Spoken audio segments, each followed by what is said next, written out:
bass in your face.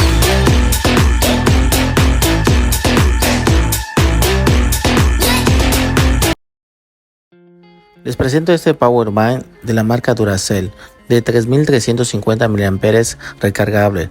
La solución pequeña, rápida y portátil para liberarse de enchufes de pared. Mantiene sus dispositivos móviles funcionando en todo momento. Dimensiones del producto: 10 por 2.5 por 10 centímetros, con un peso de 0.24 gramos. Teniendo un color cobre negro, contiene la caja, cable y cargador. El Power Bank es compatible con Apple, Android y la mayoría de los dispositivos, con alimentación por USB. Viene precargado para que pueda alimentar sus dispositivos de inmediato.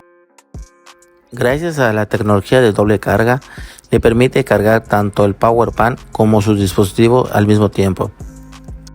Además, tiene un indicador LED que le permite saber cuánta energía de reserva queda. Con 10 funciones de seguridad, puede pasar un día con plena potencia y sin preocupaciones. 10 funciones de seguridad: protección contra cortocircuito de entrada y salida, protección contra sobretensiones de salida, carcasa resistente al fuego, 2 circuitos de seguridad internos, funciona bien a bajas temperaturas, protección de sobrecarga de salida, protección de voltaje alta y baja en la entrada, protección de conexión inapropiada, protección contra sobrecalentamiento, protección contra sobrecargas,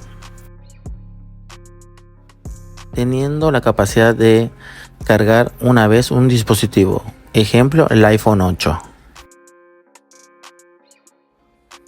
Una excelente opción para usarlo en viajes en el auto o en el bolso, ya que es un dispositivo de pequeñas dimensiones. Se preguntarán cómo es que es gratis. En la publicación puse que es gratis, ya que en estas fechas Duracell lo ha estado dando gratis.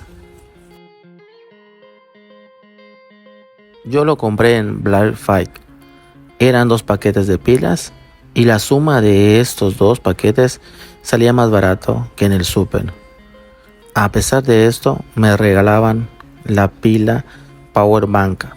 En este momento en Amazon está la promoción de si consumes 600 de pilas te da 2 Power Bank. No les puedo asegurar cuánto tiempo va a durar, pero es un buen producto. No olvides darle me gusta al video, que ayuda al canal. Y si no estás suscrito, te invito a suscribirte y compartir el video y dejar un comentario si tienes alguna duda. Gracias.